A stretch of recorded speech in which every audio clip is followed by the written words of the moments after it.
All right, guys. Good evening. Good to see everyone. How are we doing? Happy Tuesday. Feels like it's Thursday, even though it's kind of the beginning of the week.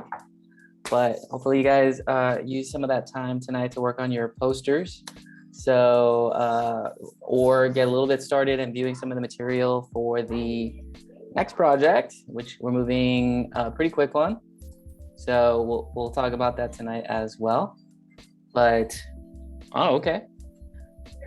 Yeah, so there's a lot of stuff going on behind the scenes. So we'll get to talk about that all this evening, but I kind of wanted to do a quick check-in with you guys and see how we're doing with regards to your poster, okay? So for some we're done, others were kind of almost or still working on it, but I kind of want to break it down in terms of time. How many of you guys would say, in terms of just like time, we're about maybe like an hour to an hour and a half nearly complete? Like, let's maybe say like an hour of class time or hour of lab time, we should be complete. If anyone's out there guessing, or if you want to type in like how much time you technically will need, go ahead and type it in. Is it 30 minutes, 45, 60 minutes, maybe 90 minutes, an hour and a half? Maybe it's going to be like a full class session, but I'm kind of curious to know how much time do you think you're going to sort of guesstimate in terms of like how this poster is going to sort of manifest? Because I'm kind of hoping we can get somewhere along the lines of at least not completing it, but starting on the next assignment and possibly using more lab time later in the week. About a full class, finishing touches. Okay. So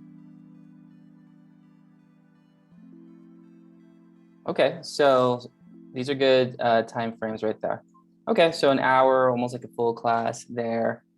Okay, so we're kind of split in between. So we could kind of jump in and like review some of the posters, and then about an hour, maybe an hour and a half from now, we can kick off the logo assignment. There's that factor, or we can start with the logo material, kind of talk about that, get the lecture completed, and then from there, for those folks that are like done, they can move on to the logo, and then for the remaining half of class or second half of class, we can talk about the posters. Is that gonna probably mesh a little bit better with everybody this evening? Like, all right, let's talk about branding, let's talk about logos, professor. Let's get some of the material, where we need to go, point us in the right direction. And for those of us that are done, we can start on it now. Those that are about 15 minutes away, we'll talk, and then we can move on to that. Maybe even refer back to the video as well a second time. If that's sounding pretty good, maybe you can give me a little thumbs up emoji where it's like, okay, let's talk about logos. Let's get that kind of charted, and then we can kind of move forward from there. Okay. So a couple of us are kind of in agreement with that. Okay, so let's kind of do that. Let's kind of just talk about logos this evening and branding, identity, and we will kind of jump in, and then once the lecture is complete, we can kind of go through some of the brainstorming packet and all the materials happening there, and then we can kind of move forward and kind of check in on the poster design. The minimalist poster is similar. It's similar in a way to the logo project, but it's more constrained and it's more about symbolism than anything. So it's basically filtering you down into like a single mark, a single image to represent like a message, and so that's sort of where it's coming down to ultimately. So then let's talk logos. Let's talk about corporate identity and branding design, and then we'll kind of kick off, move forward from there, and then let's chat, okay? So we'll start off with a quick 4-minute video talking a little bit about what exactly is branding. So I'm gonna open up with our friends over at the Future YouTube channel, and they are, I would say, as we're like slowly approaching the end of class, I would highly recommend to kind of deep dive on this channel during your winter break, Thanksgiving break, and just do a little exploration if you haven't done so already. This channel is by far offers a ton of value and literally for free. And for those folks that kind of want to go deeper, they offer different packages and things of that sort, but there's like literally hundreds of hours of content that you normally would probably pay for in a university. And this channel is offering it for free to viewers, right? With the hope that possibly they'll sign up for a couple of packets, maybe some online courses, because they're looking at more mass scale education than sort of like, the walled garden model, which is like only the highest paying student can access this information.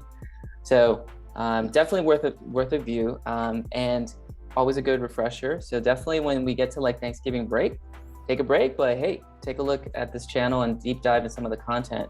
It's always good, and I think they've already hit like 1 million viewers or 1 million subscribers, which is like insane. Big props to Christo for creating this channel. It's tons of content.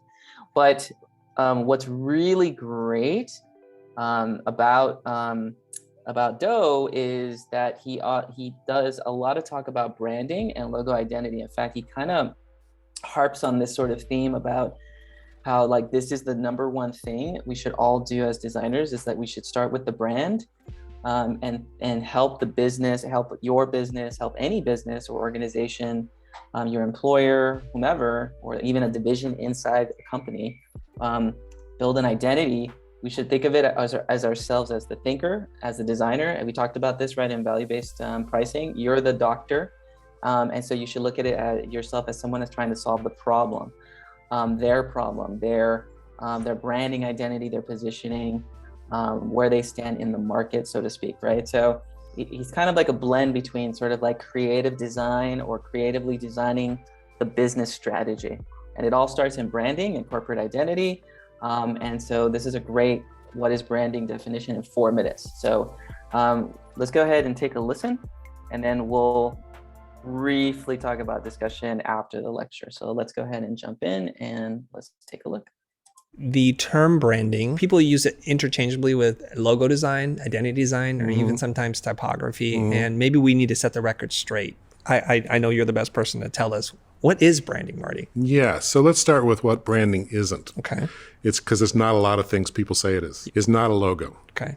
A logo is a very useful tool for a business, but it's not the brand. It's a symbol for the brand. A brand is not a product. So when people talk about this brand, buying this brand or that brand, they're really talking about buying one product or another product. The brand is not that. People say the brand is a promise the company makes to customers, and there's some truth in that. Yep. I mean, it does end up acting as a promise, but that's not what it is either. Advertising people like to say, well, it's the sum of all the impressions that a company makes on an audience. Yeah. Well, if you're trying to sell a lot of impressions, I can see where that might be useful to you. But from a business's point of view, why do they want that? Right. So, and how does that help Self-serving creative there. people understand what they're doing? Right. So none of those things are really what branding is. A brand is a result. It's a customer's gut feeling about a product, a service, or a company. It ends up in their heads, in their hearts. They take whatever raw materials you throw at them and they make something out of it. But they're making it, they're creating it. And so in a sense, when you create a brand, you're not creating one brand, you're creating millions of brands, like however many customers or people in your audience. Oh. Each one has a different brand of you. So a brand is like a reputation, right? So it's your business reputation, and everyone's going to be a little bit different about what that reputation is. And that's okay, as long as you've got it corralled mostly where you want it and that it's beneficial to the company. So we tend to look at companies and designers tend to look at branding as, from our point of view, like this is something we're doing. We're telling a story. We're making a claim. We're making a pitch. And that's what we do, but that's not what a brand is. A brand is the result of that. And if you don't start there, you don't know what you're doing. You actually don't know what you think you know what you're doing, but you don't. So from a designer's point of view, I mean, I always tended to be this way. It's like, it was my gut feeling, right, about whether this is going to work or not. And then I would sell it as hard as I could to get the client to sign off on it. From the client's point of view, they're going, well, it's a checklist. I got the, I got the logo, I got the tagline, I got the ad campaign, click, check, and they think they're done. Right. None of that's right. What's right is what happens in people's heads. Like, what have we achieved? Like, what's the reputation that we've created through the products we're putting out, and the design of the products, the messaging we're putting out, the look and feel of them, our culture, how does that affect people? How our employees behave, how's that affecting our reputation? All that stuff counts. So it's a big world, and it actually takes in almost all of business. Not so much finance, but finance is involved too, because finance has to greenlight all these things. But almost everybody in a company is, affecting the brand, doing something with the brand, doing it for the brand, or hurting the brand. So you got to think of it that way. Whew. I didn't want to say one word because that was perfect. This is unscripted. Marty's just talking from decades of experience and writing and articulating this. It's very clear to me. So very good stuff at the end of the day. Like branding is ultimately like the reputation, right? And in this project that we're going to kick off, I always like to kind of think about like the end result. One of the things we're going to do in this exercise is, yes, we're going to design a logo, but we're also going to design kind of like the qualities of a brand, or the qualities of your brand, your business, your reputation, right? And there's a certain way to do it. And my way, I think the way that makes it really easy is through symbols, right? So this is a packet that we'll get to do as a class, but I always like to kind of like list things out. So like when it comes to like defining the brand or what is the reputation of a brand, some of the things I ask myself that we'll do in this exercise, towards the end of the class, once everything's said and done with the minimalist posters, is like I ask kind of like questions, and I even run this through my own clients. Like if a client comes to me and they say, hey, I want to create a logo, in my head I'm thinking, oh, they want to create a brand, and they want to define their brand, and I got to walk them through this process, and I got to explain to them that it's a reputation. Like, what is your reputation that you're trying to communicate, and who are you trying to talk to in this with your brand? And these are literally the questions I run them through, right? Like question number one I say is, okay, well, what's the name of your brand? What's the name of your business? Like what the heck is going to be on this card, on your logo? Like, let's just start with practical. Like, what's the name? And you're not going to change it, because once I get the name, I'm thinking shapes, I'm thinking fonts, I'm thinking length of word, right? If you change it, we're going to have an issue, because you're redesigning just by changing the name. Does that make sense? So the name, how it sounds is important. And you could there's even like little exercises that people talk about, like what is the proper name of a business, which is like abstract but interesting at the same time. I.e., for example, like Facebook, like what is a Facebook? Like what is the book of a face, right? So these names that kind of clash, right, tend to be kind of interesting. And that's like the short version of it. But there's like 4 different types of names that are out there.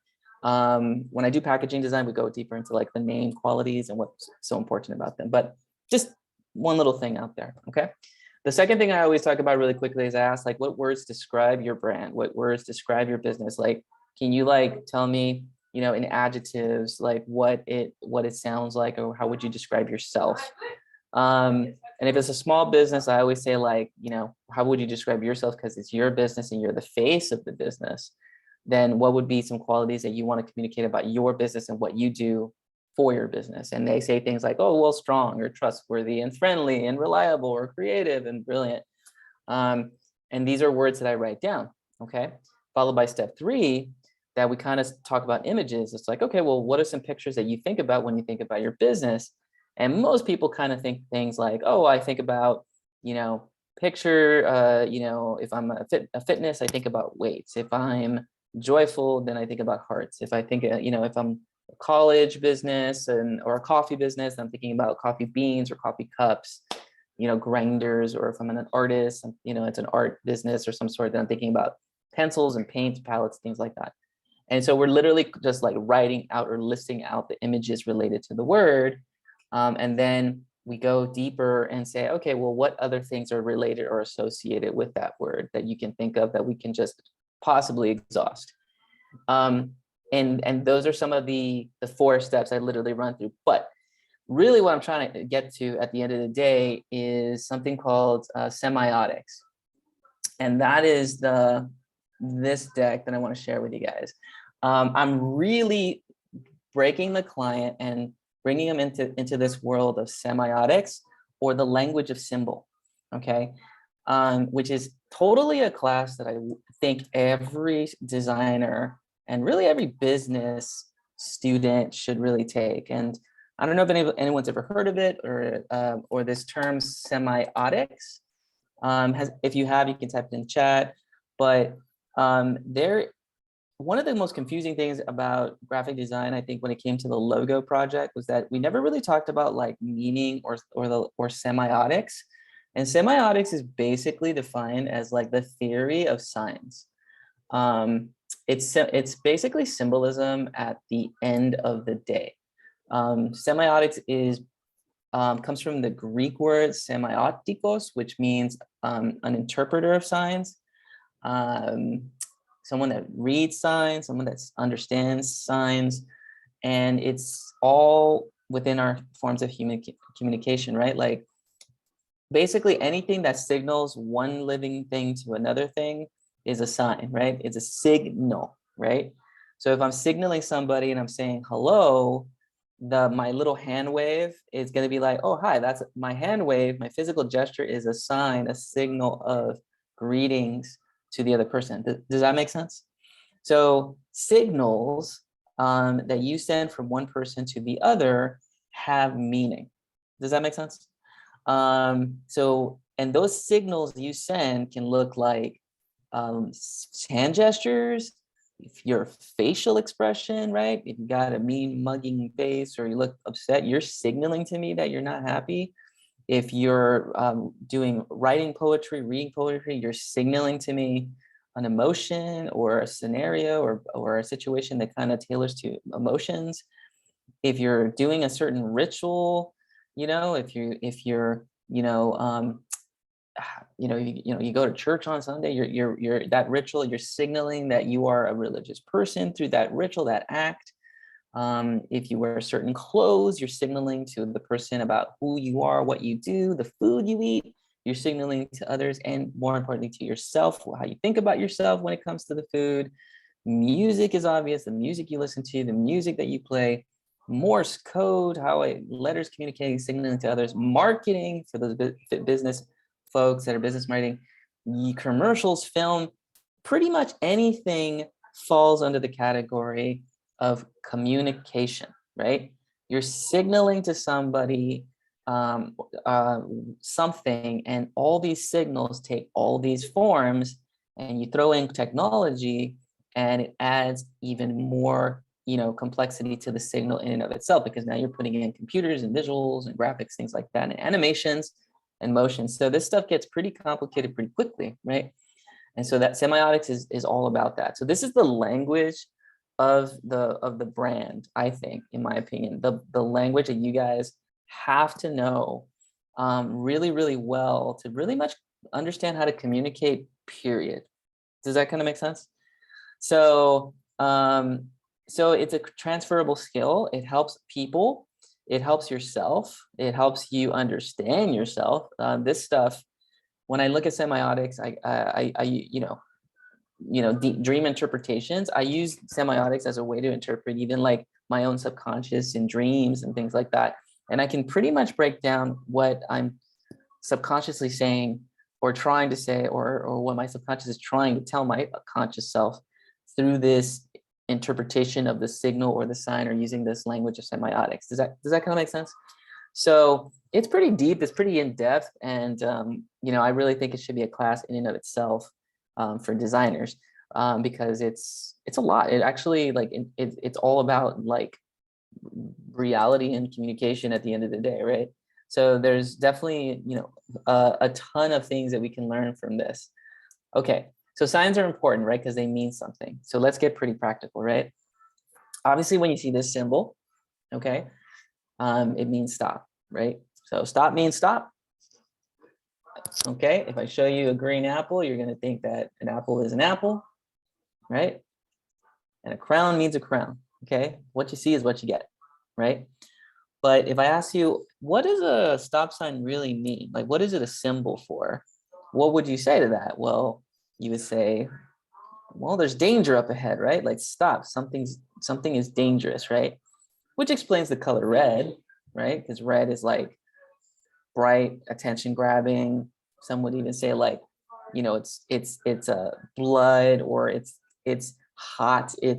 I need your attention now, so I'm using this color to get your attention. So then if you think of an apple, then an apple would be a symbol for health, right? So that would refer to, healthy. And of course, then if you think of a crown, then a crown, it would be a symbol for, royalty, king, luxury, higher level, right? So there's like one level, which is like, well, that's what it is. And then we take it down and we break it down to the Western culture, American culture. And we say, well, what does this mean? What does this signal? What does this sort of signal the other person subconsciously, symbolically? And you get more information from that. Does that kind of make sense? So all of us now, the graphic that becomes more than just a thing, it turns into a theme, okay? And the theme has much more information than the thing, okay? So when we think in themes, when we think in symbol, you have much more information that you can play with, and interpretations take on a greater level of understanding. And I think this is what the artist and the designer ultimately knows, whether again, subconsciously or consciously. When you are a good designer, you know how to manipulate symbols in a way that communicates in different cultures, and in different contexts, all right? And in a globally, connected world, now we have to understand all the cultures and contextualize according to all cultures. But since you live in America, we only have to, for this class, we're going to just concentrate on Western culture and what that symbol represents, okay? But as we said in color theory last week, right, when we talked about color theory, colors have different meanings in different countries. So if you go to a different country, you become a designer, please learn the culture, because you have to understand the context of that culture in a different, in their art, in their ways of doing. And anyone that's from another country knows that, wow, when we live here in America, some people misinterpret our own cultures and they think it's one thing when it's really something else. I think most of us could agree with that, because there's a little bit of like miscommunication when it comes to graphics, cultures, and things of that sort. Some is accurate, some is not so accurate, but there's still a little distortion there. And I think you guys would agree with me when I say that, right? Okay, so let's get a little bit deeper, right? If I take the apple and I mix it with another image, okay, what I'm really doing is now contextualizing or putting an environment around it. So a sign it's connected to the context in which it is used. So in America, I really believe that most people don't know how to contextualize because it takes critical thinking, right? When you see one thing mixed with another thing, you can either say, well, that's an apple and that's a person. But if you look at this image, okay, you see a snake and you see an apple, or quote unquote, the fruit. And what does that represent to you guys out there? You're probably thinking, or you could type it in, what comes to mind when you see this, snake and this fruit combined, right? Yeah, exactly. You think of a higher story, a bigger story, a theme of, the Bible, Adam and Eve, right? Sin. That's a pretty big theme to talk about in a picture, right? Like, crazy how I took a picture and I just blasted it with two different things, or three different things in this instance, but really you can get away with the snake and the apple and the fruit. And now we're talking about a completely different subject in relation to that image, right? Just by adding something more to the apple or to the fruit, okay? Does that make sense, guys? So yeah, like this stuff now starts to take life on its own, and it starts to take a greater meaning and a greater purpose. And now we have more to play with as designers. We have more to control, more to play with, more to adapt. And now language, American language, no longer is required, right? I can show you a color, I can show you a shape, and anywhere you go in the world, you'll probably think the same thing, right? So these are signs that mean danger in other parts of the world. Now, color might not be the same, but we see similar shape, right? But you pretty much know in any other parts of the world that if you saw this shape in these countries, whether you knew the language or not, you kind of know based off your prior experience and knowledge, and hey, it's a sign next to a street corner, right? So the context of the sign in the street, you're starting to say, whoa, there's danger, right? Like, I remember this in America, this shape, this color, or this sign next to a street means there's danger up ahead. So I'm going to pay attention to it. Okay. And so now this image takes on a similar meaning, a little bit, pretty much thematically, it's the same. Now I'm expanding to multiple languages within multiple cultures, right? So that's a really good example of like a universal sign that as we kind of expand our reach globally, even though there are cultural contexts, there's still some things that translate as universally human or universal forms of communication, right? So there are things that are more and more universal for all languages, despite the culture or the language. We see signs of people doing something, and if it's a red slash or there's a red symbol or red color or reaction to the sign, right? Then you know that something's going to happen. So if I show you a picture of like, oh, there's a drop here, or there's a warning here with this step, okay, or this thing requires you to be cautious, and basically like I put this person reacting, whatever the image is, if I put this effect, cause and effect next to the thing, you're going to realize that this image graphically has an effect with that object. So the picture contextualized next to the thing has meaning. Does that make sense? So when one image adds to another image, then we create meaning with that image. You can do it by itself, but it gets even more complex when you add another image to it. Okay. And I'm going somewhere with this, guys. So just kind of want to break that down a little bit. Okay. Okay. So tons of relationships, right? There's so many relationships that can exist between one object and another, or the signifier and the signified, right? The thing that signals out and the thing that receives the signal, okay? And so there's so many different meanings of that, right? And we kind of said that, right? The apple is the signal that's going out. It's the thing that's being signified. But what is that signal it's sending out by itself? Well, that signal being sent out by itself can mean multiple things, right? It can mean temptation. It can mean health. It can mean just fruit on a white background, right? So that's just the multiple meanings that it has, right? Okay, now to the signified, okay, the person receiving the signal, then at the end of the day, an apple is pretty much an apple, okay? If I write it in, different languages and things of that sort, via text. So the picture does have more meaning. Pictures speak 1,000 words, right? We've heard that saying before. So when I take an apple and I mix it with another image, we take on a new meaning. For example, what do you see on the left? We see the Apple computer logo, right? And we see multiple colors. Now, why is it in those colors? Okay, I'm not even going to contextualize it, but what is the meaning of those colors? If you had to take a wild guess, like what is Apple trying to say? What is Apple computer trying to say about all of these colors? And what are they ultimately trying to communicate? Okay, what would you say that would be? You take a couple of seconds to describe it in 1 or 2 words, but in the chat, but what do you think they're trying to say in that logo? Okay, it's a computer company. Okay, and as you're thinking about it today, well, that's the thing. You're contextualizing it for today, right? So if you're looking at the logo, you're probably saying to yourself, oh, well, this probably means like maybe pride or gay pride or something of that sort. Is that what it means? That would be a good guess if you were contextualize it for today, but that logo is dated around the late 80s. And anyone who knows what's going on in the computers in like the mid to late 80s was the introduction of color screens. for computers, because before they used to be one color and then they started to introduce them as multicolor. So the introduction of the color bar on the left basically means, hey, Apple's trying to say that we are better. We now have color screens, so we're higher value. Does that make sense? So the color now is a representation of higher class, quality, luxury. Okay, you didn't know that unless you had to contextualize it. Now, Crown Royale, this alcoholic drink, we kind of know what that means, right? If I want you to spend more money on liquor, what am I gonna do? Well, it's a liquid. How do I get you to spend more on a liquid?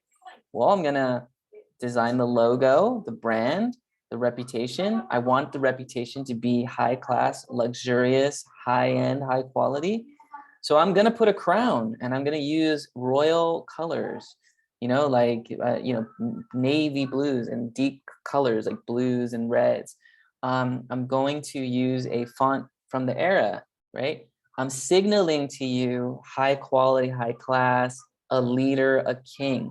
Does that make sense? So I'm sending these signals to you with a graphic. I'm sending a signal to you with a color. I'm sending a signal to you with the bottle shape. I'm sending like the shape looks really nice, right? It's very fancy. The weight, the material, it's heavy. Like this thing is like, should make you feel like it's a gold brick in your hand, right? Because it also has that gold color.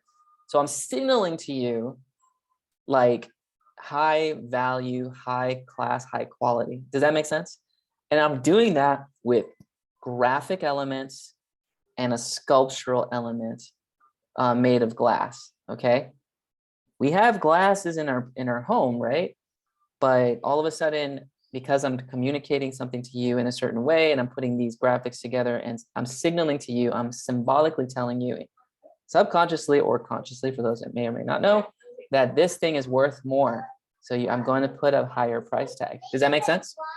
So when you understand this thing in design and you help other people create higher value, then now you can do it for yourself, okay?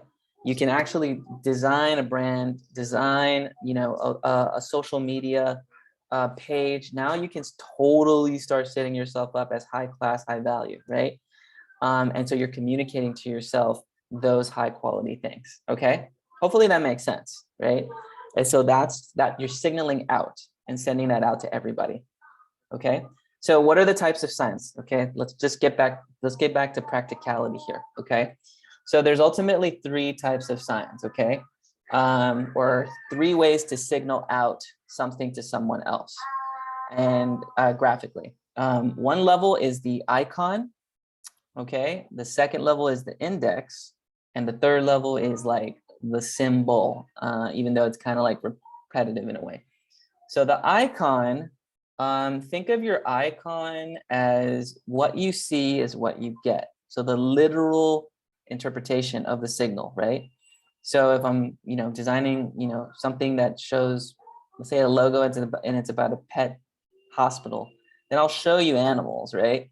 I might literally show you a cat. So if I was saying, oh, let's do a search for cat icon or lowrider icon, going back to the middle of this poster, then those are literal pictorial representations. It basically means that I'm going to show you either a drawing, a photograph, or a simplified abstract drawing of the cat, right?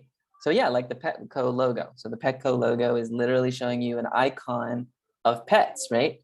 So it's showing you an icon. So it's literal in its interpretation, right? And that's okay. That is one way of doing a logo, right? It's a literal interpretation. The problem is, in my opinion, is that it's literal and it should be one facet, but it shouldn't stop or end there either, if that makes sense, right? It should be a starting point, but not the ending. And we'll see what we mean in just a minute, okay? So it could be a photo, it could be a drawing. It's literal. Icon is what you see. I like to think of it as what you see is what you get, okay? Now, there's the second layer to this, which is like the distant cousin to the picture of the cat, which is the thing that reminds me of a cat. That's called an index.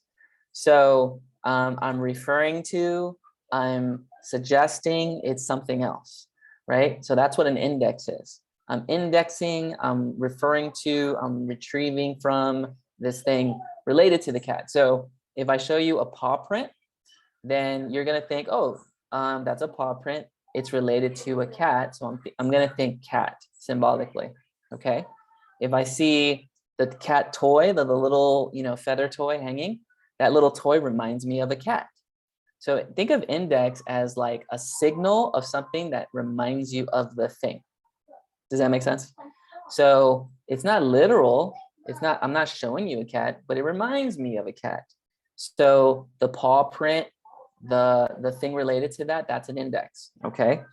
So that's kind of like what I did in my little exercise that I showed you, right? Like what's some other pictures related to it? What are other images that you think of that are indexing it? And again, it's cultural, it changes through time, right? Some people think the rainbow, well, today rainbows mean gay pride. 20, 30 years ago, it meant, mostly culturally in the Western world, it meant high quality value monitors in relation to computers, right? So these things range, right? Like they change through time. Meanings change through time. And designers are basically getting paid a lot of money to know what it means in today's culture. Does that make sense? So your job as a designer is not only to do the graphics, but you got to live life and understand the culture, okay? And I'll say that again. Designers need to live life and understand the culture, because people are paying you to communicate to people in other cultures, okay? And when you can break it down like that to your client, oh, hey man, I'm not building a logo. I'm trying to communicate in a very complex world, your business, your logo, your identity, your social media, whatever the case may be. I'm trying to transfer culture. So I have to experience life culture in order to gain a clear understanding of it. Okay. Just don't hurt yourself doing it, right? Like say, oh, I have to experience Crown Royale. I'm going to drink this whole bottle. Like, no. Like, let's be realistic here too, right? Like, don't go overboard either. So that's index. Okay. Then we have symbol. Okay. And symbol is hard to describe in a picture. Symbol is kind of like the thing between the two. It's that sort of space that refers to it. Like it's kind of like the word in and of itself is a representation. It's written, it's spoken, right? A symbol is really like the mark, the drawing in and of itself that kind of combines icon and index in one, in a way, if that makes sense.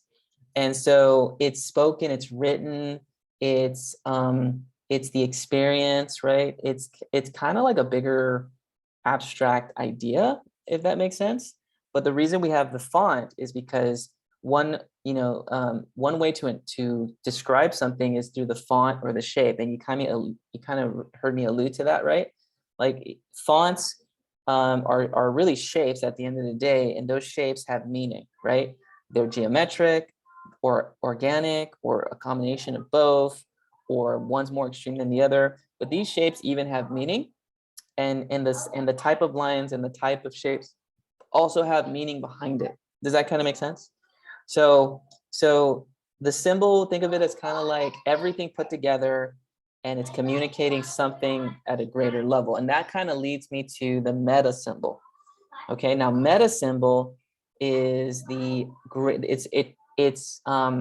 goes beyond touch, it goes beyond feeling, it goes beyond the one-to-one. It takes history, culture, tradition, and it puts it all together into a greater symbol, right? So, going back to religious symbols, right? And in Christianity, the dove is a symbol for peace, right? Or a symbol of a greater spirit. And so when you look at it from a greater standpoint, culturally, it kind of goes through culture, it kind of goes through history, it kind of goes through it survives the test of time, and it has a greater transcendence towards meaning. Then you've hit the meta symbol, right? And these are examples of meta symbols that have sort of withstood the test of time, right? Like these symbols are hundreds of thousands of years old. and they still have pretty much the same meanings or interpretations for the most part throughout the course of time, right? So these are graphics that are basically long-standing symbols and representations of something greater. So these are pretty much the most powerful drawings you can think of in human civilization, right?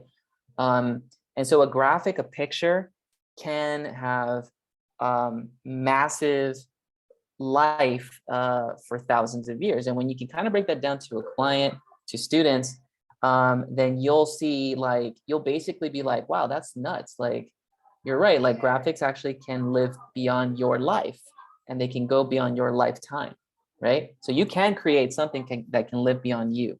Does that make sense? And when something has that much life to it, especially when it's related to an organization or a business, like, yeah, like that should, contribute to high value, right? Like high quality, like that commands respect to the designer, right?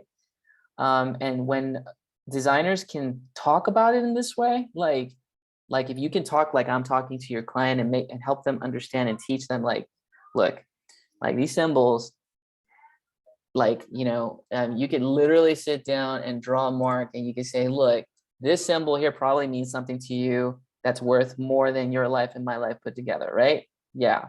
Okay. So why should we treat me any less than, the originator or the creator of that mark, right? Like, I'm not saying you're God, but you have to understand, like, these things withstand the test of time, right? And if you can explain to your client why this is so important, why symbol contributes so much to humanity, then they're going to start to realize, like, oh man, I think this guy really, or this lady or this guy understands really what I'm trying to get at. And that's a great thing for a client to feel like, oh wow, they really know what they're talking about, and they're aiming high for legacy. Does that make sense? So I have a client, a good friend. He has a plumbing business, right? And you would think, oh, okay, you did a plumbing business, okay, cool. And I'm like, and he's like, hey, I'd like to talk to you about designing a logo. And I'm like, okay, what's it? You have a plumbing business. What's it called? It's called Legacy Plumbing. Okay. And I'm like, oh, that's a pretty deep, meaning towards that. What does that mean to you? And he talked about it and mentioned it, and we had some clear conversations. I asked the questions on my document that you guys saw a few minutes ago, and at the end of the day, it basically turned into like, okay, you're trying to symbolically, basically, his last name is Hernandez, right? And so Hernandez means in Old Spanish, or traveler, right? The warrior that travels. And so I was like, oh, do you know that your name symbolically means traveling warrior, right? And he's like, oh yeah, this actually like has a pretty deep understanding. It's like, and do you understand? Because of that, we should be looking at an era like maybe, medieval, Greco-Roman symbolism. We shouldn't be going that far back to kind of represent your organization, because you're not just, I know you're Latino, I know you're Mexican, but your name is an old Spanish word that represents traveling warrior. We should go as far back as that era. And these are the fonts, these are the imagery of the era that shows legacy, because these images withstood the test of time. Oh man, yeah, oh, da. And at the end of the day, it just made sense for him and his business. And I would like to think that that's one small contributor to his 3x growth of his business before, during, and after the pandemic. And now the guy's, practically a multimillionaire. He purchased a $1 million home recently, right?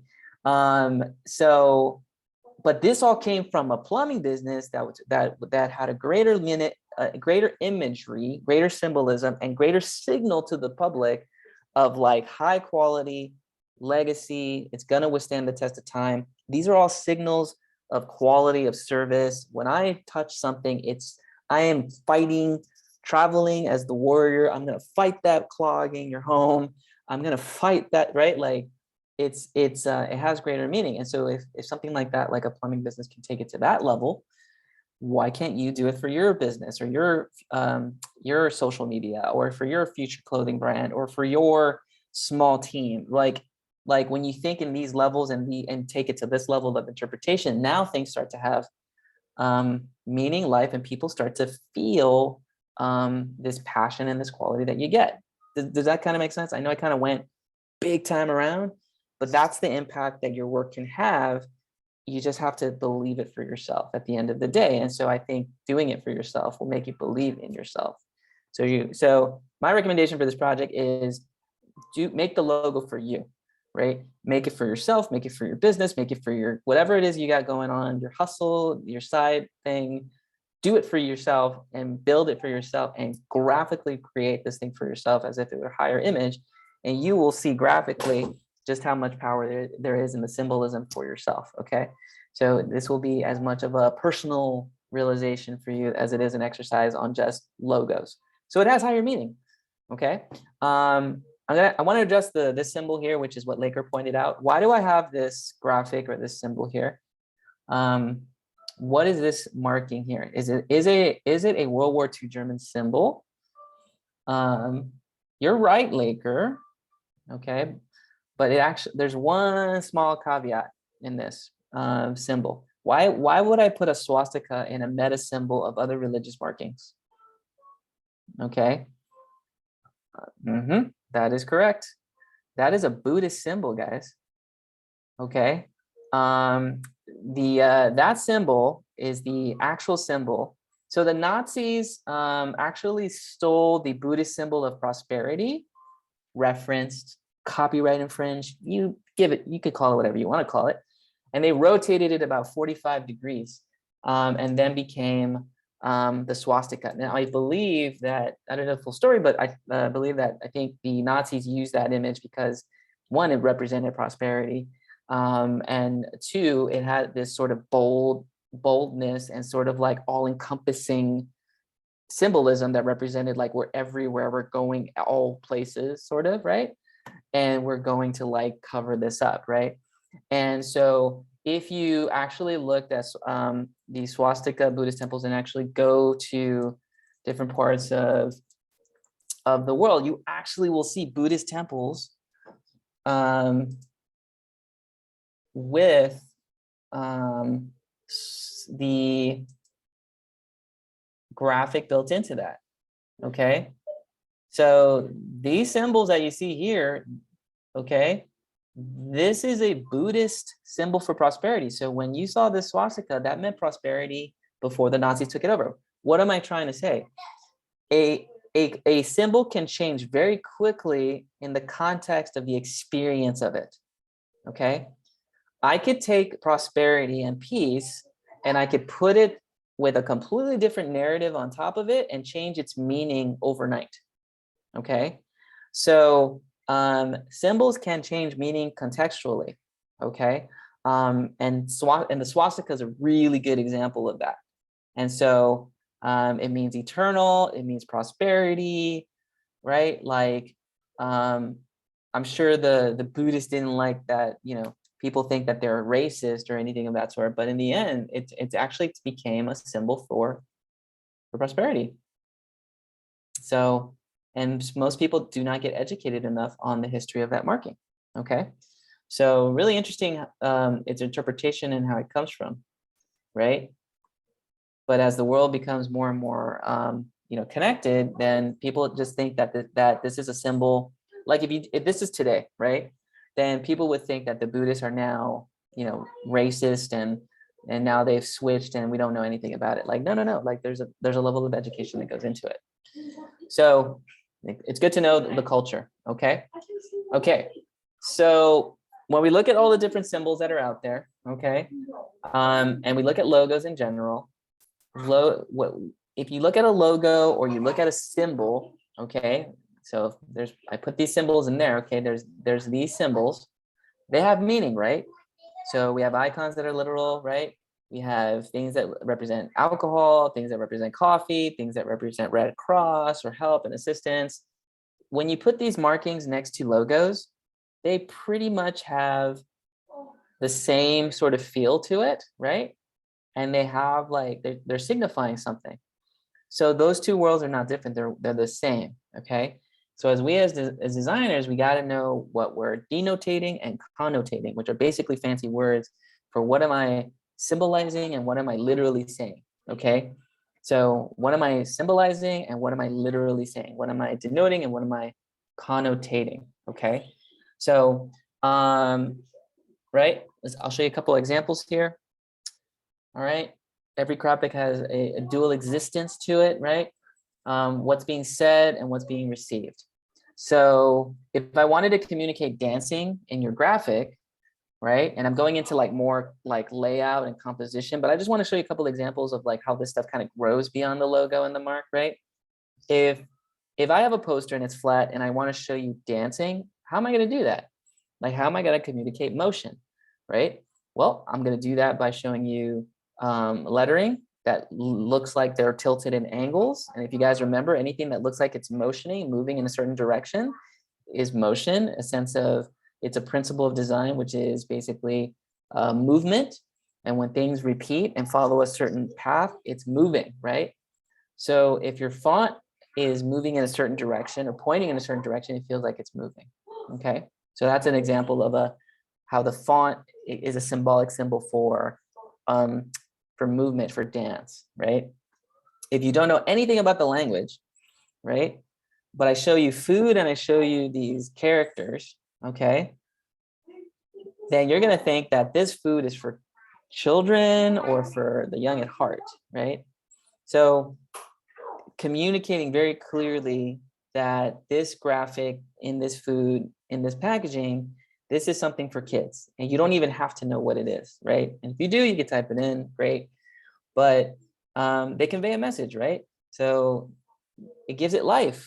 So designers know how to put things together. So when two things combine and put together, they have meaning and they have interpretation built into it, okay? So just going into like what we said, denotation is like directly what you see is what you get.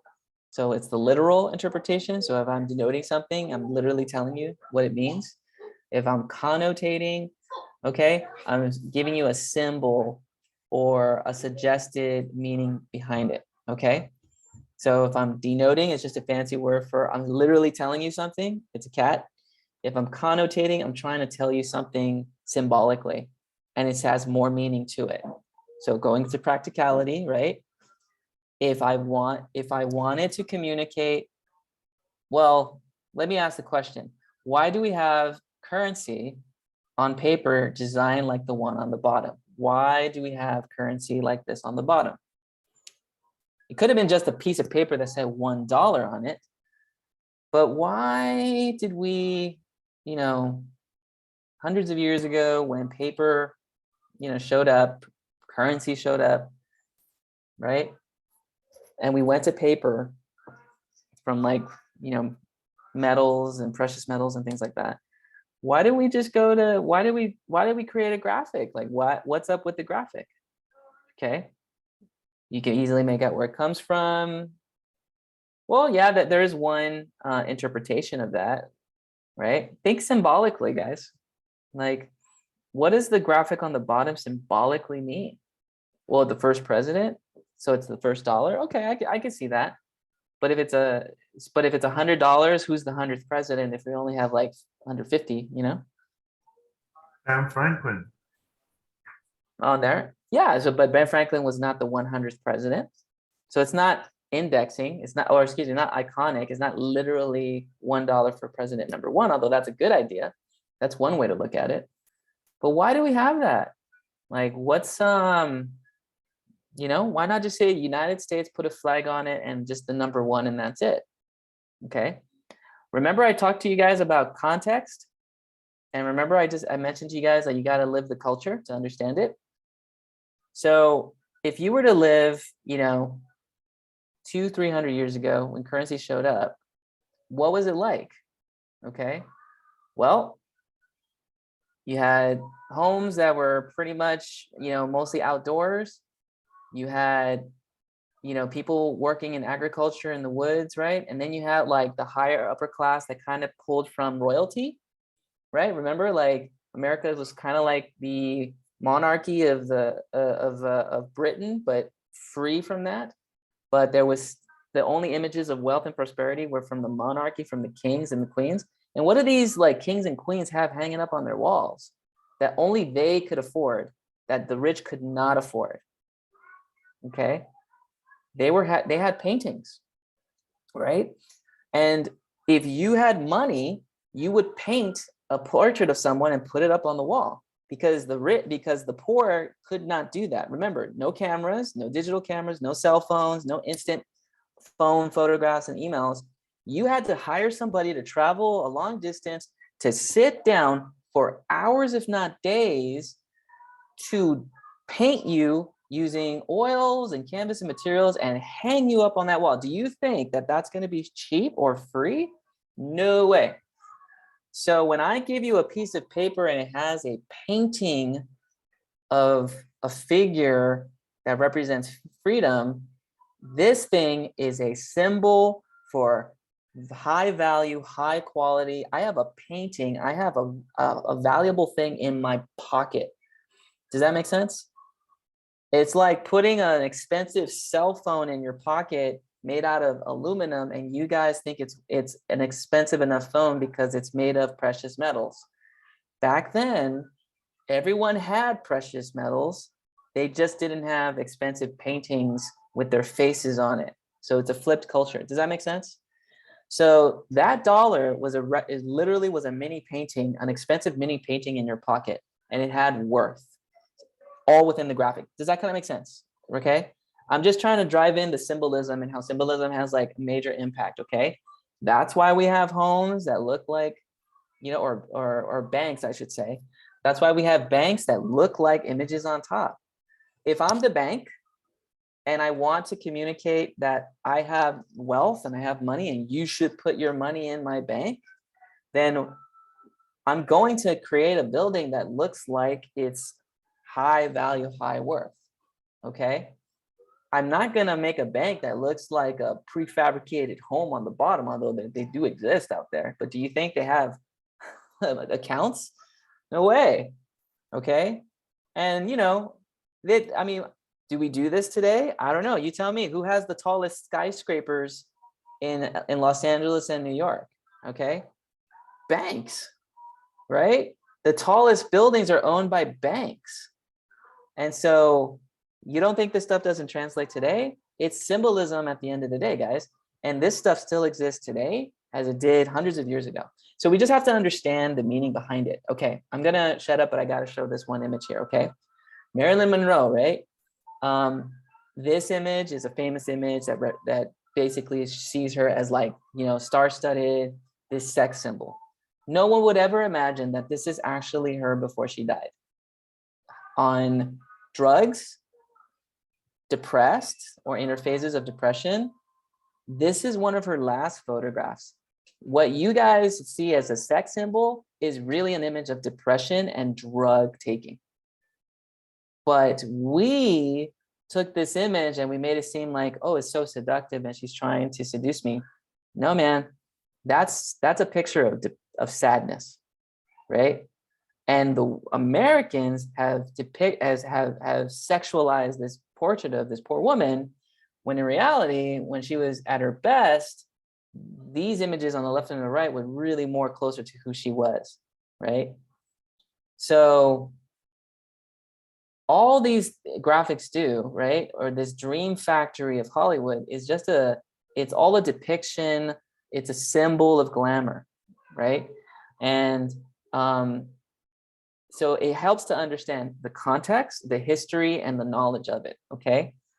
So think twice, you know, when we look at these graphics, because they have greater meanings and we have to be mindful of it, okay? And so, you know, you see, again, this is more Photoshop stuff. So I teach my Photoshop students this stuff, but I'll just kind of give you a sneak peek of this, right? Because, you know, I'll teach this in the summer of next year. But I teach my students in Photoshop that, like, when you put a celebrity, a signal of someone that is of class, beauty, elegance, exclusivity, right? You know, like a film star, movie star, or these days, YouTube influencers and stuff. I don't know, Kim Kardashian would probably fit this profile in some way. Then you're going, and I put objects next to her, or she's wearing them, or I don't know, makeup. Then I'm gonna say that this makeup or this jewelry is I'm basically putting the symbol of elegance, exclusivity, beauty, attention.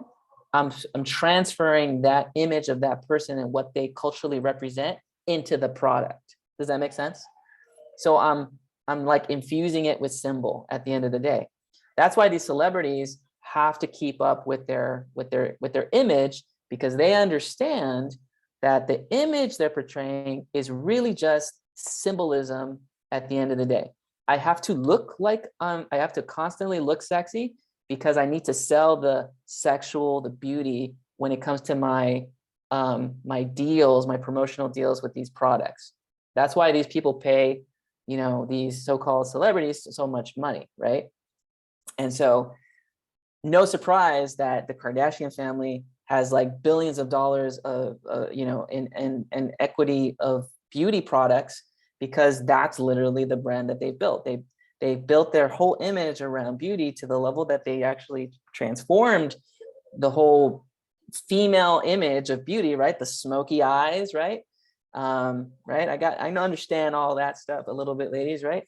You know, the eyeshadow, the deep eyeshadow with the smoky eyes and the underlit, you know, undertones and stuff. Forgive me if I'm bashing the beauty industry a little bit, but that's, you know, that's kind of like, once you infuse that image to a new style, now I'm bringing value to the brand. And of course, they're going to build their own brand because they're gaining 100% advantage off of that. And so these things communicate in different images, products, makeup, you name it, clothing, cellular accessories. You know, this is a little dated, but they all have interpretations, okay? And sometimes these messages can go really bad. So as new students, you got to be cautious of the symbols that you put in. And I know we're not talking about this stuff, but I'll just show you the stuff you don't want to do. Maybe you don't want to show death related to a food product like alcohol, right? Probably not a good idea, right? Like, you know, there is a little bit of, you have to think about these things a little bit. You probably don't want to talk about UNICEF, or we don't know what's going on language wise, but definitely that picture doesn't look really good and appropriate. It's almost racially motivated if I didn't know anything and didn't know the language, which I don't, right? Yeah, big O, right? Or even worse, I don't want to show high performance computer Intel Core processors. No, this doesn't work, right? So yeah, so mistakes do happen on a national scale, and they do happen. So you don't want to be that person, right, that got it wrong. So context is key, understanding culture is key at the end of the day. Okay, so let's just get real practical again, and let's just talk about like the different parts of a logo, because I want to give everybody a little bit of time. Give me at least 5-10 more minutes on there, okay?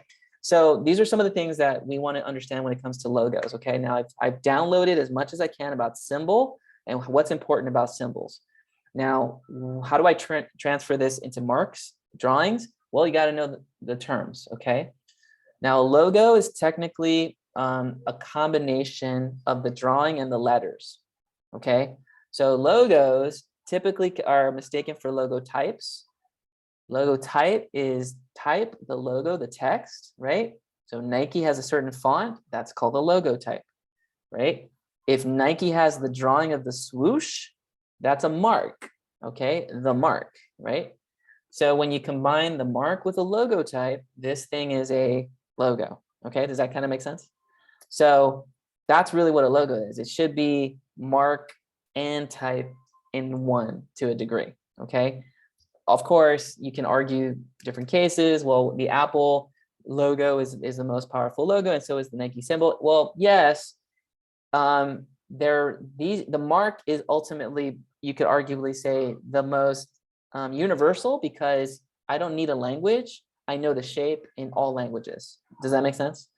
So if I see that graphic, I know, I think of Nike, I think of sports, I think of sportsmanship. If I see the Apple symbol, I know it's computers, I know it's high quality. So companies know that if they can get to this level, they're really good, right?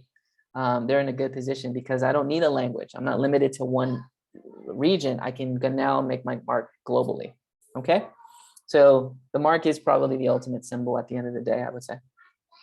What makes a successful logo? There's a lot of factors that go into it. Let's just kind of go over it. Visibility, okay? I got to be able to see it. So if I'm 5 years old and I walk in, I should see it very clearly if I'm a 5-year-old, right? So we don't want to hide it. We want to see it very, very, very clearly. So it's visible, pretty obvious. It's applicable in different sizes. So it works tiny, like your browser or your mobile phone, and it works really big on your tower or your desk or your MacBook Pro computer, right? So it works in different scales, different sizes. It should be unique, right? Or distinct. So it doesn't look like everyone else or someone else's at the end of the day. That's really half the battle, is to try to make it unique from everything that's out there. Okay. And with every scale, if it works small and it works big, it has to be simple, right? So simplicity is key, which kind of is the whole driving point to the whole class.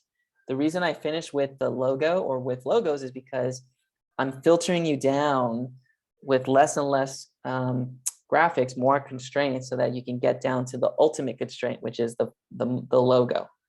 So I'm getting you to think in pictures right down to the single image. So because I know that as designers, when you're starting out, you think in so many different graphics that it's almost like this distortion. And when we get down to disciplined designers, they know how to say a lot with little, which is the ultimate single mark or two marks in one, which is the logo. Does that kind of make sense?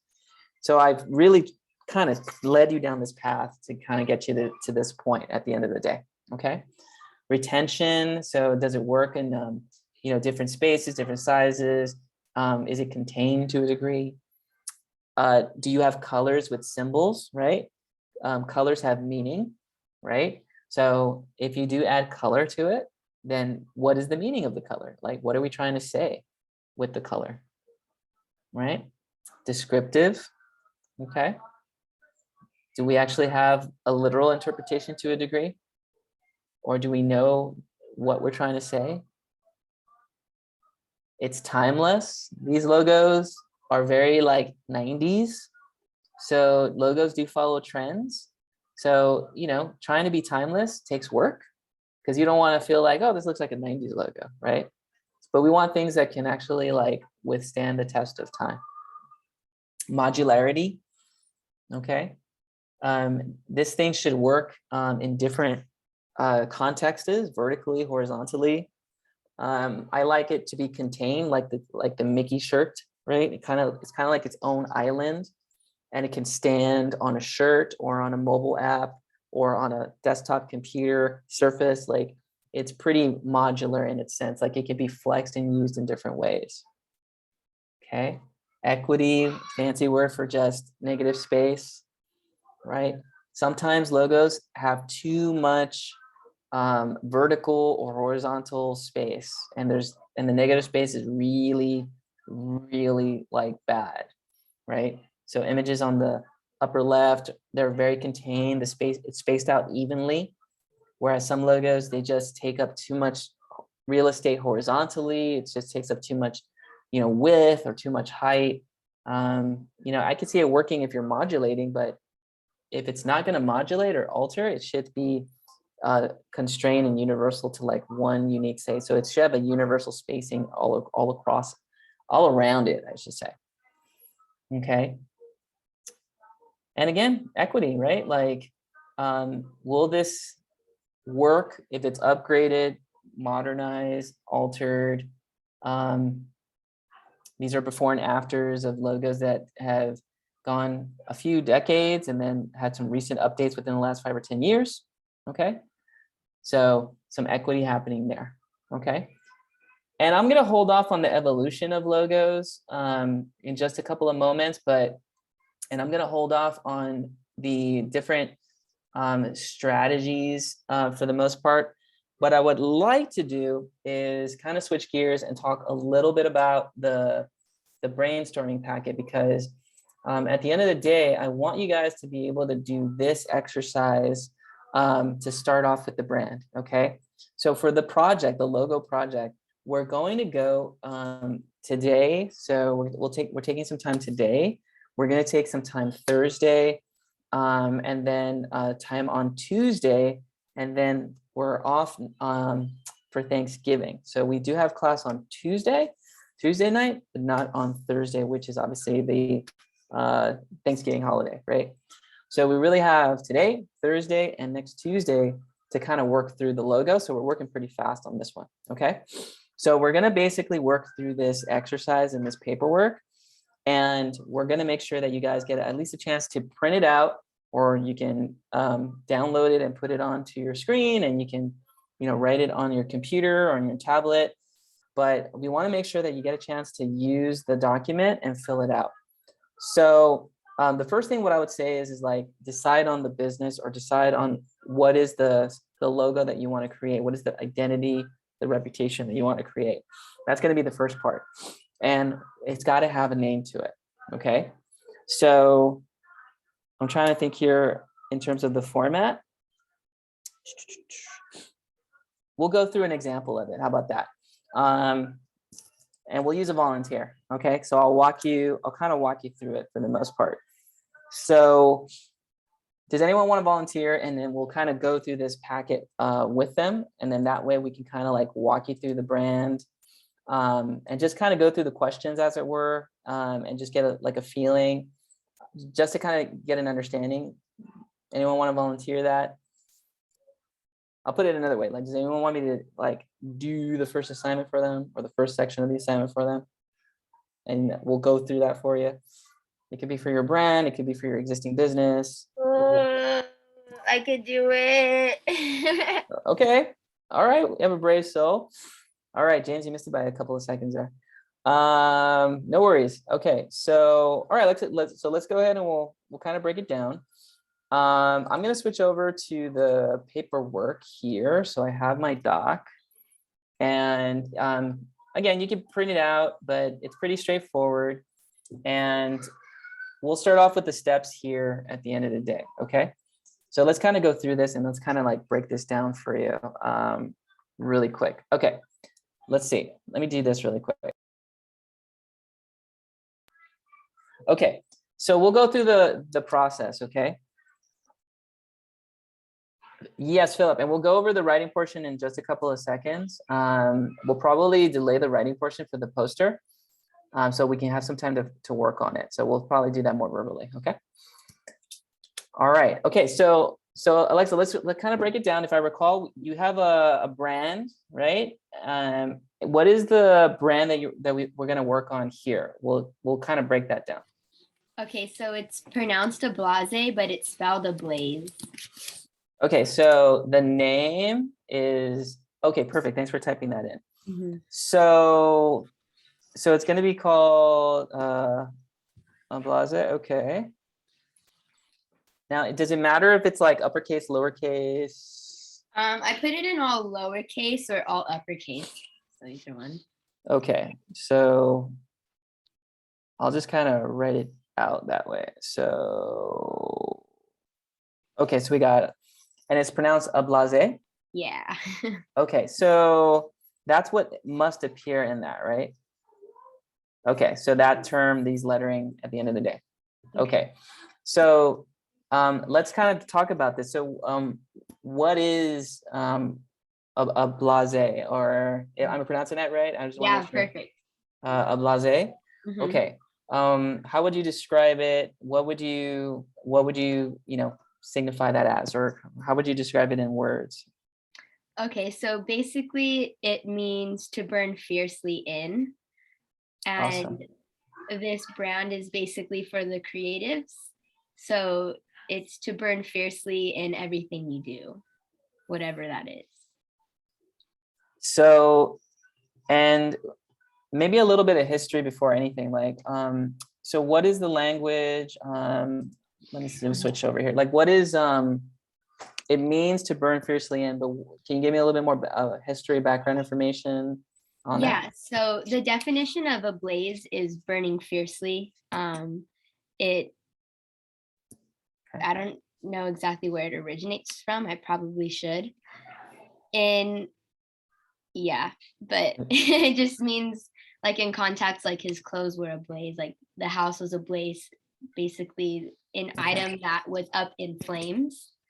But in the sense of this brand, it's just to burn fiercely in everything you do.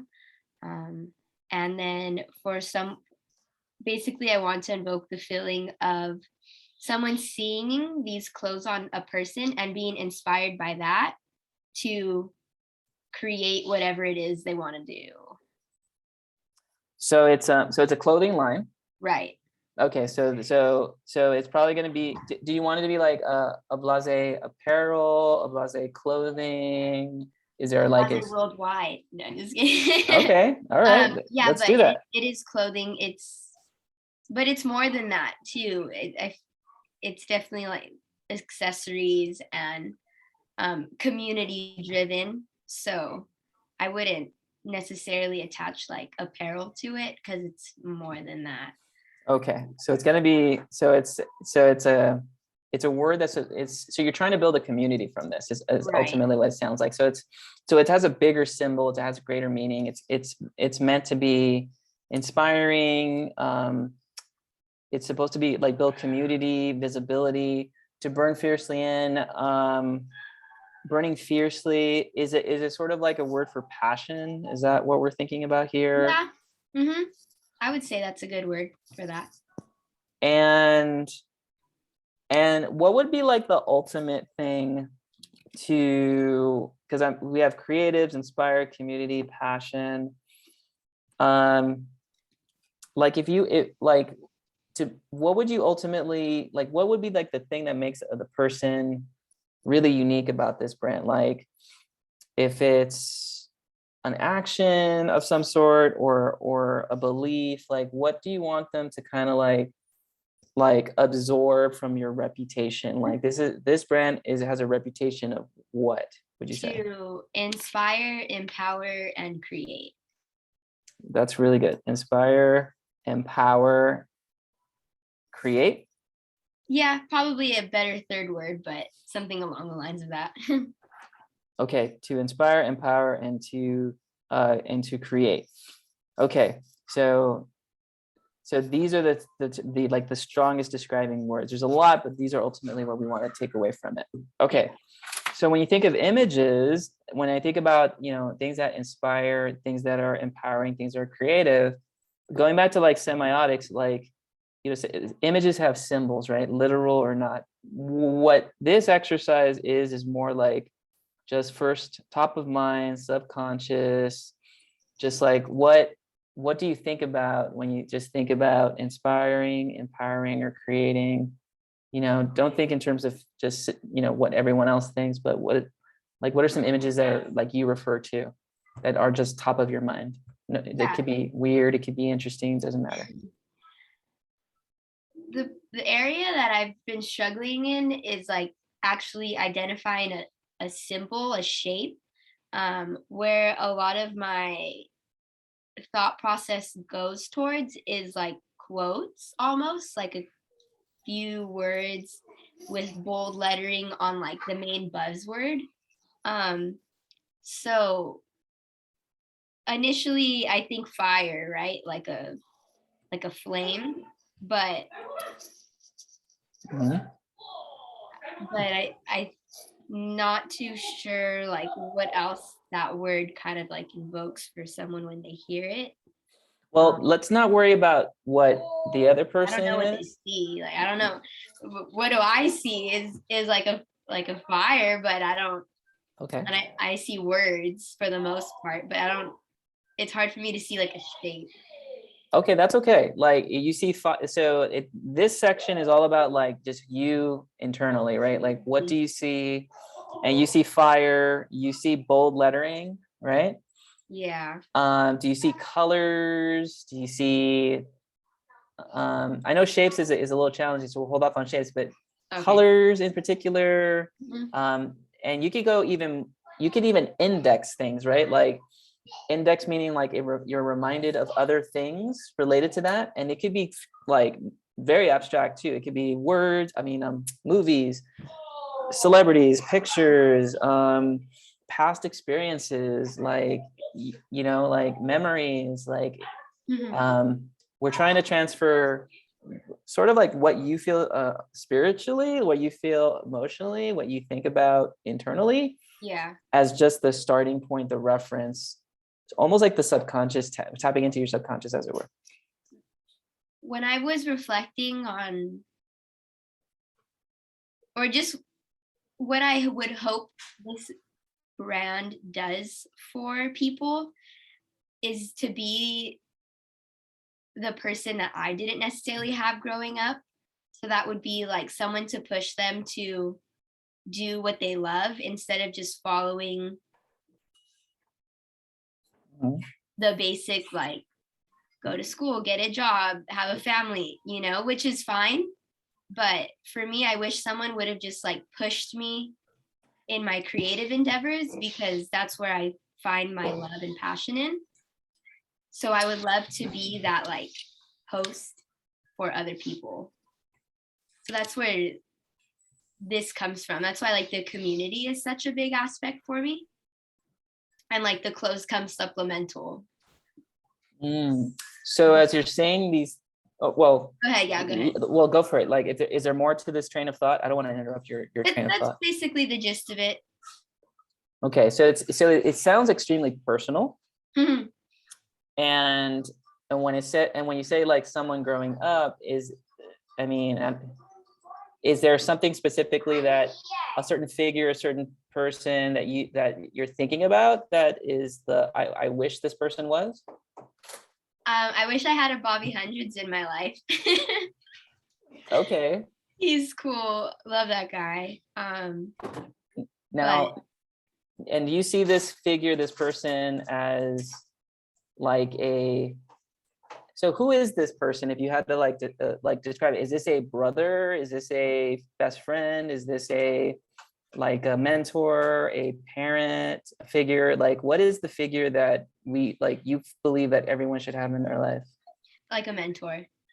Like a mentor. Yeah, that is not really sought after, but just kind of like falls into your lap. Because your parents could tell you things, your friends could tell you things, but it's a different relationship when it becomes deeper, and like on a spiritual level, you guys just connect more. Like your energy was meant to meet each other.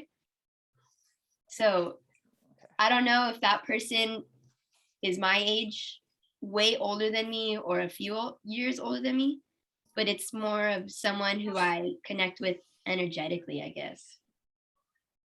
Okay, so it's kind of like that personality, that mentor, that inspiration.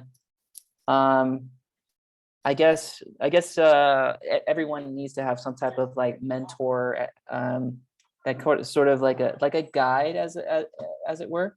Yeah.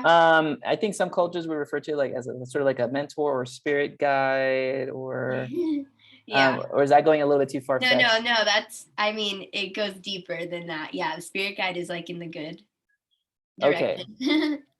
Okay. Spirit guide, spiritual leader. Um, I see what you're saying, like someone that can guide sort of like a deeper level of like interpretation. So the product is then, let me go ahead and switch cameras here for a second. You'll probably see folks in the background. And okay, so this is a deep brand. So in this instance, the symbolism, the semiotics is critical, right? Because there's more context to it than before, and you're almost going towards a meta symbol, is what it sounds like. So not impossible, but but it does take we would have to look at meta symbols to kind of think about that, right? Okay. And meta symbols, the thing about the meta symbol, which is the greater symbol, the thing that is that it transcends graphics and it goes into experiences. So if it's the experience is community, then we need to sort of signal to someone like the community aspect, the spiritual aspect. We have to signal those things. The fire, like you said, the bold lettering. Like these are kind of like terms I'm thinking about as we're like talking about this. Okay. Okay, so that's a good place to be. I'm glad you volunteered because that's a good challenge, and it goes along the lines of semiotics for sure. So let's go ahead and go back to the doc because I want to make sure we get that on camera so we can see it for you. So going back to the document, okay, I circled like mentor, spirit guide, bold lettering. I should circle quotes, fire, flame. We know that these are sort of like references or reference images. So if we could put images to these words basically, or do, I guess, the index part of it, right? Because we're kind of pushing into meta symbols, but if we had to push it more, then what do we think about when we think of a spirit guide? Like, this is kind of like that exercise where you think about a list for the list, right? So if I made like a little tree, then what do you think about when you think about spirit guides? Like what's the first thing that comes to mind? Angel numbers, but also like a globe, like a map of a lined globe, because they're everywhere all the time. Okay. And so I like the objects. So angel numbers, globe, map, everywhere kind of goes back up to number 3, but that helps. For mentor, you mentioned like a Bobby hundreds for mentor.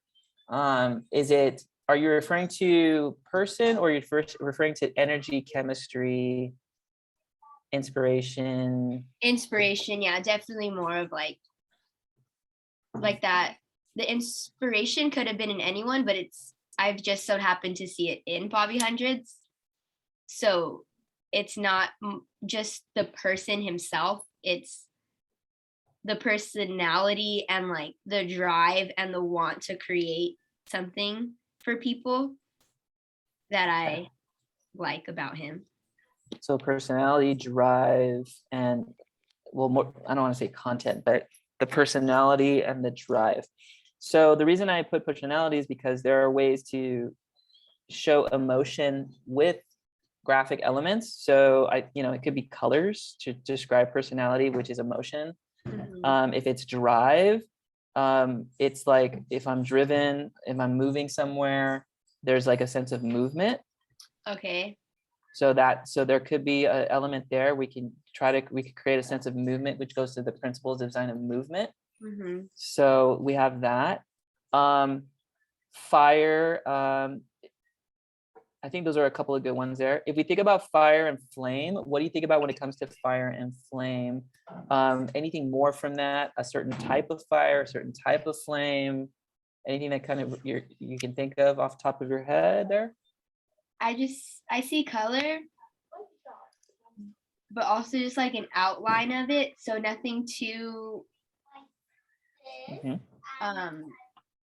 detailed, not too detailed, just very like lines. But then I could also see it in like different colors. So it doesn't just have to be orange and red. It could be like pink and red, or orange and like blue and purple. I don't know. Okay, that's good. So we're pulling more references here. Now you're thinking in terms of art elements, which is exactly what we want to go for. Okay, and then for the quotes and bold lettering, is there like a certain font or type of styling of font that comes to mind, whether it's for quotes or lettering in general? Yeah, there's actually one font that I fell in love with. It's called, let's see. Could you describe the font before you name it? Yeah. Like what makes it so interesting? It's bold in capital letters and it's just very clean. And I feel like it doesn't really have too much going on, but it leaves you with like questions like, what is that? You know, it can lead to a conversation, I guess. Like, oh, what are you wearing? Like, it's clear enough to make out the word, but it's like, oh, okay, it could bring up a point of conversation. Okay, so abstract. I'll probably put that in there. Hard. No, that's good. Like Okay. so this is all about that semiotics, right? Like this is ultimately the process there. But did I get, before I move forward with that, did we get most of it here? Yeah. Okay, so basically what we did here in this doc is that we went through this deconstruction of the symbol. Does that kind of make sense? Mm-hmm. So we deconstructed from the name, like what we wanted to describe, right? Like things that describe it, which is like your definition of it. Then we put pictures to the definition, but then they were abstract enough. So we had to go deeper and say, okay, these words that you're describing, let's put even more graphics and deconstruct that more into the meaning of those words. So we're pulling from the meaning. So we're literally like pulling and denoting and connotating, and we're digging deep and figuring out the semiotics, the symbolism of all of these. It's very complex, right? Like, and it is, and that's what I've been struggling, like the logo, the final, because I have all these ideas, I have these designs and stuff, but to have like one solid logo that I could slap on everything, I just am struggling. Yeah, and the reason for that is that you're thinking on a much deeper level, and we had to define like we had to define the language, the semiotics, and just really like at the heart of what you're trying to communicate. And that's what makes this whole branding thing. You're basically trying to break down like this reputation that is yet to exist or starting to build. Does that make sense? Yeah. So this is the vision, this is the statement, and now we're gonna flip this and turn that into a graphic at the end of the day. Okay. Have fun. So yeah, this is good. So yeah, and so it's a deeper level. This is a good challenge, and we're gonna definitely aim for like the meta symbol. I'm glad that you find it challenging as well, because I was like, am I just not thinking? But I think maybe I'm thinking too much. But I want it to be meaningful, so it's hard. What I would say is that because what you're doing is also trying to create a culture. So because you say community, you're really also saying you're trying to build a culture, and that's part of the experience part of it. So going into like the business side of things, like when you design your clothing, you almost have to think in terms of the end in mind. Like if we were doing a branding, let's say we were like working, you were my client and we were working through this, like one of the things I would probably recommend or ask is like, do you have a plan towards building an experience that is the end result, right? So if it's a Bobby 100, then are you talking to your audience and communicating with them? And I think the other thing too that we haven't talked about is who's your target audience. And I know I'm going off on a tangent, but this is important information either way. Yeah. But who is that target? Like, is it mostly men? Is it mostly women? Is it a certain age? Is it a certain demographic? Like who do you see as like if this group was the group I was talking to, this is what they would look like if you put them all into a room together. Who would they be? Are you asking me right now? Yeah. Like okay. who do you think this person, or better yet, if you took all these people that are so similar and like one another and squeezed them into one person? Oh my God, that's such a powerhouse. It's crazy. Right? Like what would they, who would they look, who is this person if you put all the people that love this brand in the future, you put them all in a room together, what do they all have in common? I love to create. And I think my target audience would probably be like older teenager to late 20s. I guess that would be like the target audience, but it could go for anyone. People don't hop on the creative train until they're like 60, like it doesn't really matter. But I think fashion wise and who I could see like wearing this stuff and who I can see like really benefiting from it the most would probably be like people from 18 to 28. Okay. Boys and girls. So, but if we had to narrow it down to the tribe, right? Like your inner circle, the core group, right? Like these people are the ones that wear it day and night, 24/7, constantly talks about it on it there. Like who do you think, who would be the first? Would it be women? Would it be men in that inner circle, in that tribe, that first round of tribe? Could be both, but it can be both. I would probably see it. Probably see it more on guys, but it's not going to be cheesy. Like it's like I could see some. I don't know, but I would love for it to be girls because female empowerment,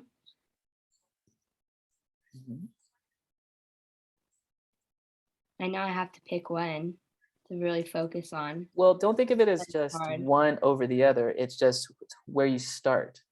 Yeah. Who will be the first to catch the vision, so that you feel probably safe? Probably female from like 20 to 24. That's the smallest I think I could see that going. Okay, so that's your first group that you're gonna speak to and target. Yeah. Okay, and again, this is marketing, and we're heading into the marketing. Totally. Yeah. Marketing side of it, but this is good for students and designers to see. But basically, what we're talking about is something called the target audience, which is like your tribe, like the smallest group that's going to take this idea and run with it, that will always seek your brand, Alexa, and talk with her and communicate with her, and wants to know everything that's going on. And if her goal is to, like she said, inspire, empower, and create, then it does make sense to her that she would want to empower women between the ages of 20 to 24, because then if she empowers them, then she will ultimately inspire them, to which then they will be often creating or and setting them up. So she's already hitting those brand values with that first group.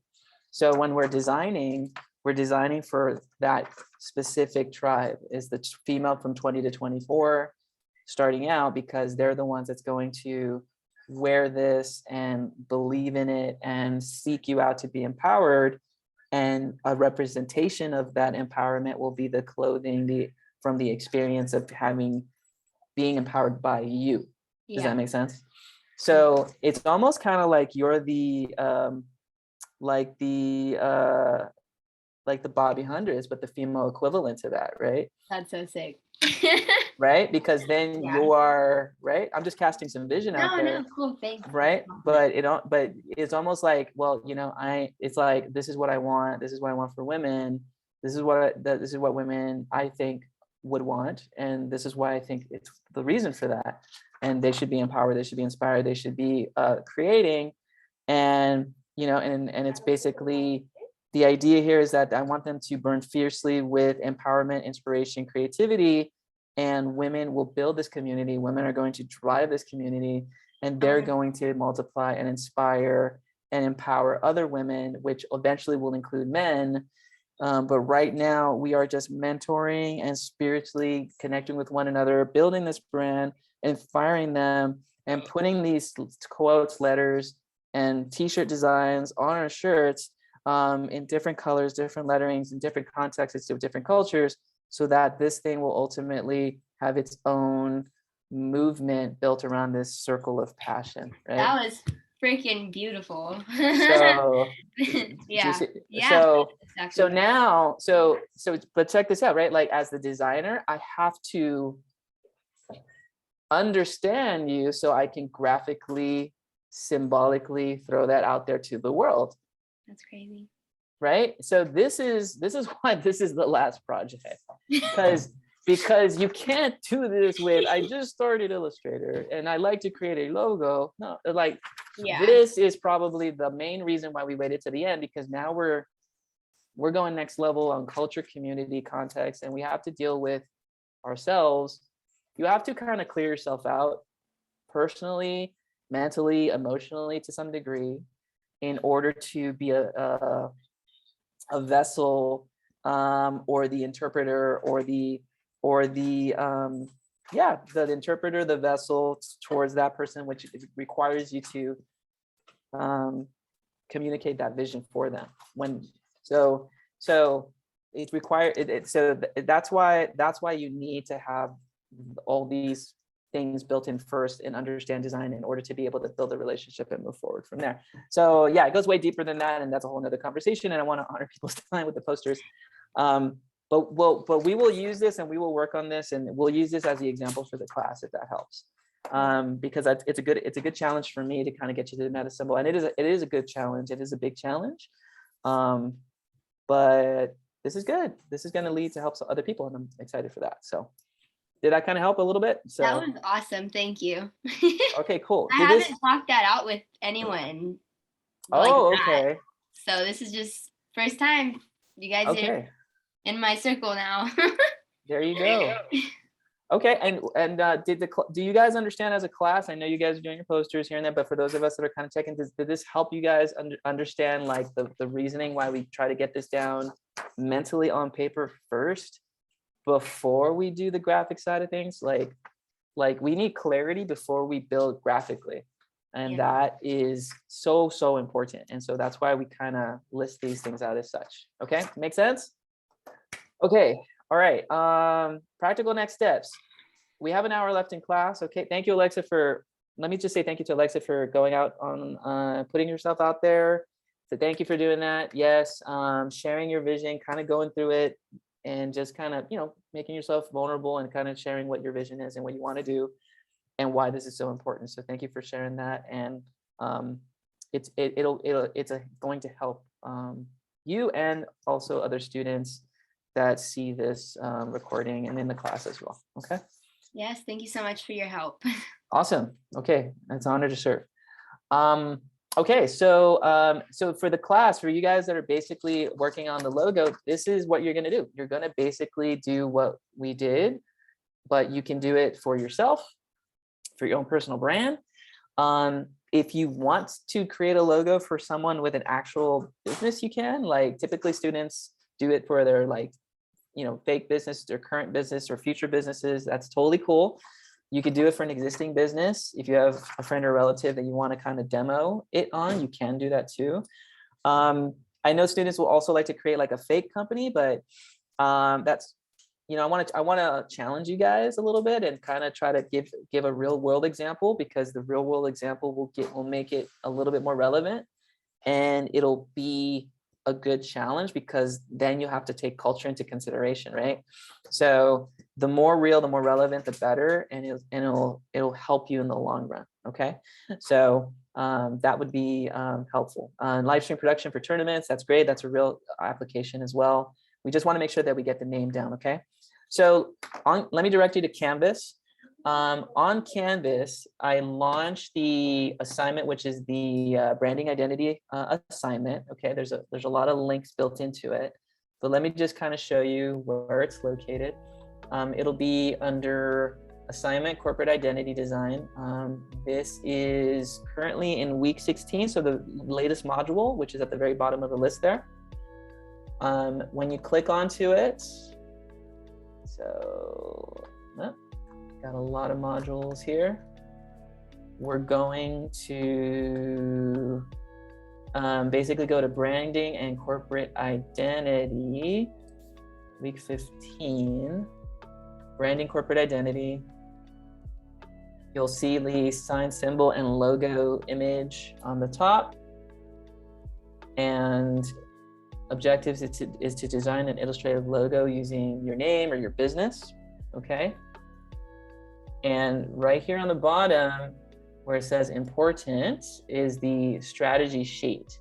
So logo, the top one actually. Important is also the strategies in and of themselves, which is the second part to Alexa's project, which we'll demo for next class on Thursday.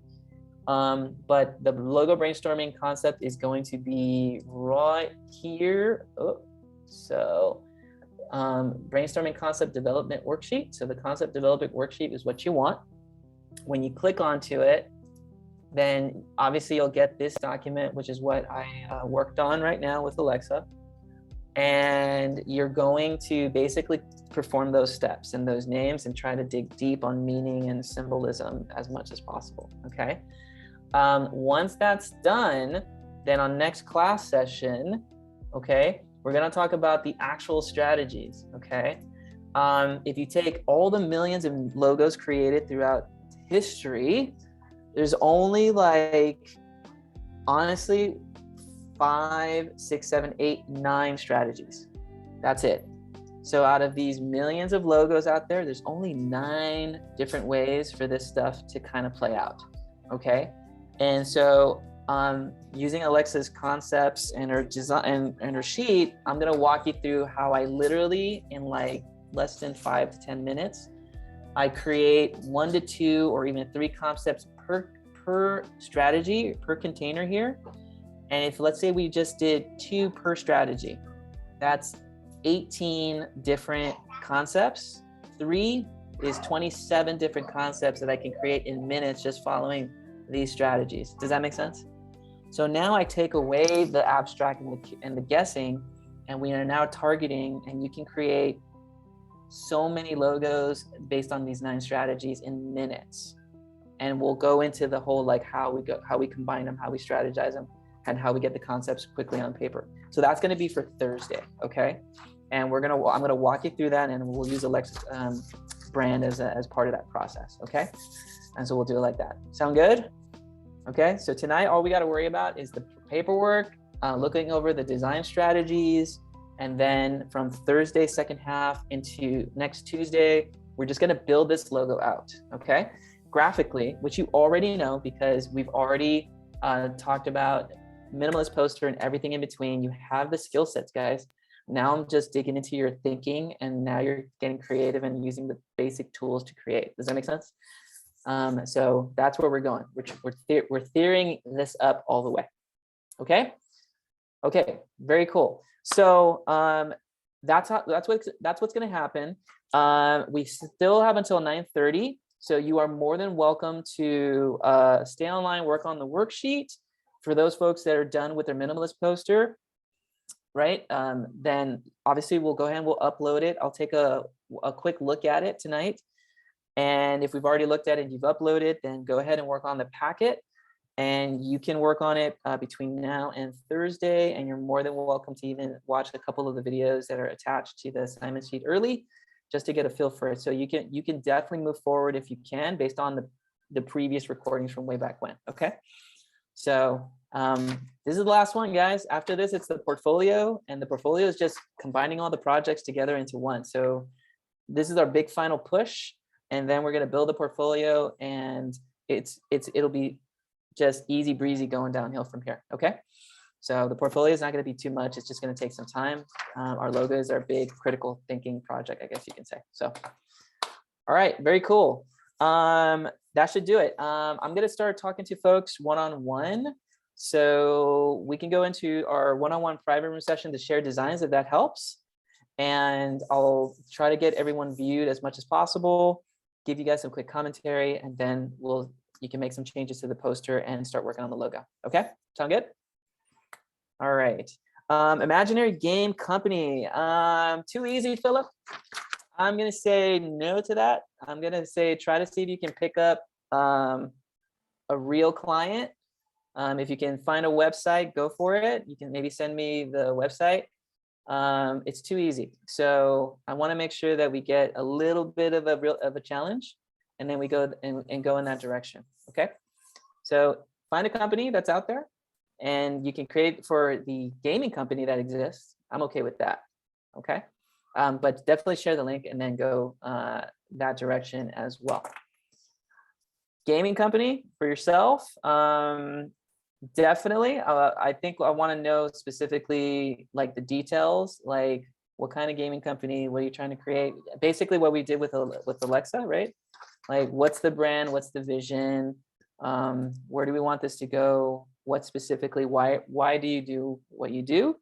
We're gonna really dig deep as to the motivation behind that. Okay, so if the vision is to create one, then we can do that. Okay. You can pick a client. If you want to redesign a logo, we could technically redesign it as well, if that makes sense. But we'll still need to go through the branding sheet as well, if that helps. You could do it for yourself. So you could say that you are the design brand. So you could say it could be, Philip Enriquez Designs, or your design agency. You can design it if you work part-time or full-time, you can design a logo for the company. There's plenty of different formats that you can design a logo for. Hopefully it should be something that exists, okay? For someone small business, yes, you can definitely do a logo for a small business that is out there. And if you know that person, totally cool. You can totally do that. If it's for your branding or your company, totally cool to do that as well, James. Yeah. Okay, good questions, guys. Okay, social media is a good one out there too. If you know somebody out there in social media you'd like to design a logo for, you can do that as well. If you have a relative that owns a business, you can do that too. If you know somebody that has a division or works in a group within a company, you can maybe design a logo for their division or for their small group. You can do that too. So plenty of ideas, okay? Good questions. All right, sounds good. All right, guys, I'm going to release you. Enjoy the evening if you're doing your logos. We'll see you on Thursday.